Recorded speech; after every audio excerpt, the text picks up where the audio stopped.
الحمد لله رب Assalamualaikum, the devotion العالمين of all worship والصلاة to the والسلام one God على alone. أشرف الخلق Only God, the أجمعين appreciative, is to be worshipped. وخاتم This was الأنبياء proclaimed by all the prophets and والمرسلين messengers of سيدنا Islam, محمد who were sent وعلى by God throughout آله the ages, وأصحابه and is the core belief of وأتباعه Islam. بإحسان إلى يوم God tells us that the الدين. purpose of the اللهم creation of إنا humanity is نسألك to worship رحمة Him من alone. The عندك purpose of Islam تهدي is to بها call people away from the قلوبنا worship of creation وتجمع and to بها direct them toward the أمرنا worship of the وتلم Creator بها alone. شعثنا This is where وتحفظ بها Islam differs from other غائبنا religions, وترفع although most بها religions teach شاهدنا that there is a creator وتبيض who بها created all that وجوهنا exists. They are وتزكي rarely free of some form of polytheism, idolatry with respect to worship. Those religions either call on their adherents to worship other beings besides God, though usually placing those other gods on a lower level than the God who is the creator, or they demand that their adherents call on other beings as intercessors between themselves and God.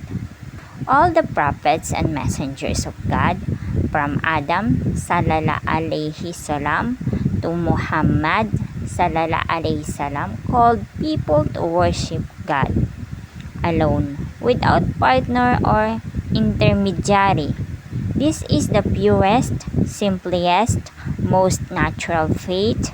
Islam rejects the notion held by cultural anthropologists that the early religion of human beings is polytheism that gradually evolved into monotheism. In fact, Muslims believe just the opposite. Human cultures descended into idolatry during the intervals of time between the many messengers of God, even while the messengers were among them. Many people resisted their call and practiced idolatry despite their warnings. Subsequent messengers were commissioned by God to bring people back to monotheism. God created human with an innate natural inclination toward the worship of Him alone. Satan, on the other hand, does his utmost to get people to turn away from monotheism, enticing mankind to the worship of creation, idolatry.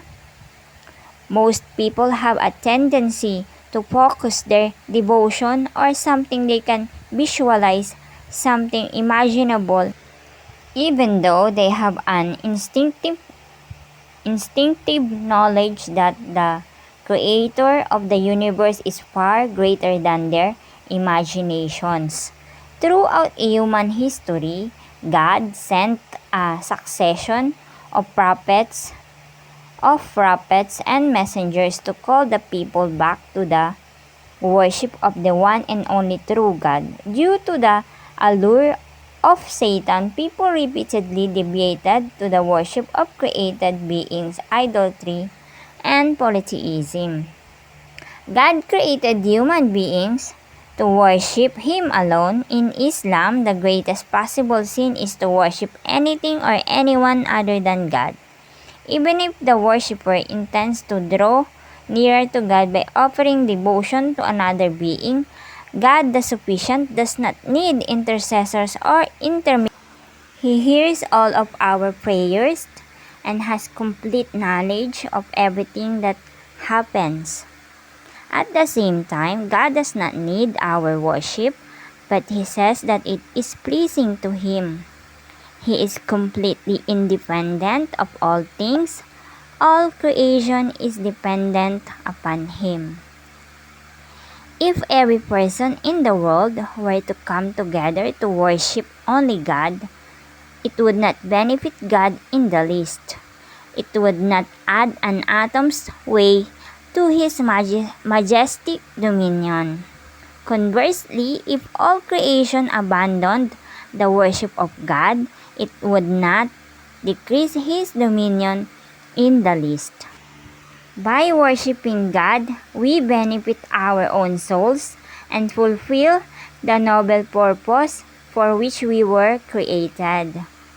God has no needs. He is the eternal, the absolute. Worship is not just traditional, religious ceremonies or practices.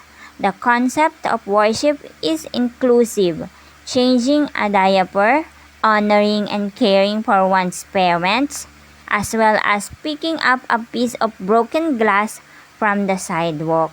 All can be forms of worship if they are done with the primary intent to please God.